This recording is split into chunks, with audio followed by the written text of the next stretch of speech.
Well, yes, absolutely.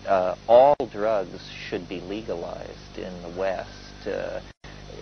Here in America, we have a primary document of our union which guarantees life, liberty, and the pursuit of happiness. Now, if the pursuit of happiness does not mean the right to self-experiment with substances on your own consciousness, it must then be utterly meaningless. So, yes, I view the psychedelic issue as part of the long march toward human freedom that has such signposts along the way as the abolition of slavery, the giving of women of the vote, the inclusion of black people into the processes of democratic society, and the establishment of the universal right of people to take substances to alter their consciousness. It's all about the triumphal march toward a society where the dignity of the individual is always the first value to be honored. We do not want to be ruled by the fears of Christian fundamentalism or the shallowness of scientism or the dreary spiritual emptiness of materialism. We want to connect first to our bodies and through our bodies to the planet. This is what hallucinogens, psychedelic plants, this is what the shaman are about.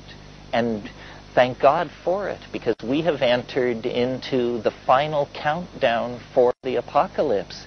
If we don't find our spiritual center and set a course out of the storm of history created by science run amok, then we will have no world to leave for our grandchildren. What are we to do about the casualties we leave along the way, and how are we to respond to that? We must educate ourselves. We must explain to people and give people a new language for talking about substances and consciousness alteration. The word drugs has been so poisoned by the establishment that it means everything from aspirin to heroin to LSD. We need to educate ourselves and our children about what drugs really are and what they do. The current approach, which is to deny all drugs except the ones which support the major industries, has failed. And so we need to say, heroin does this, psilocybin does this, E does this.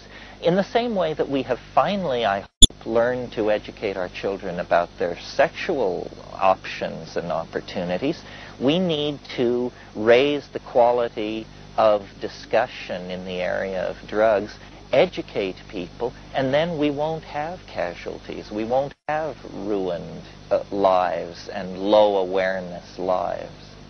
You see, if you take a plant that has been used by human beings for thousands of years, then you have your medical research data. You have your human exposure sample. If it's been taken for thousands of years by men, women, and children, as the mushroom has in central Mexico, then we know that it doesn't cause tumors or blindness or infertility. With drugs which come out of the laboratory, even pure, we don't know the long-term effects. And then, in practical terms, you have to add that underground chemists often are not as competent as they might be, or not as careful as they should be, and so you're getting an inferior cooking of a chemical which was questionable in its application in the first place. So I believe that for deep work, for lasting work, it's the shamanically sanctioned traditional plant hallucinogens that carry us into really deep water. On the other hand, certainly for centuries, all kinds of chemicals have been used to grease the flow of social interaction and to party down, basically. And I have no quarrel with that, but that's an entirely different issue than the deep use of these things for shamanic and spiritual purposes.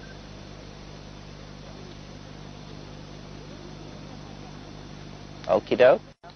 Good, good.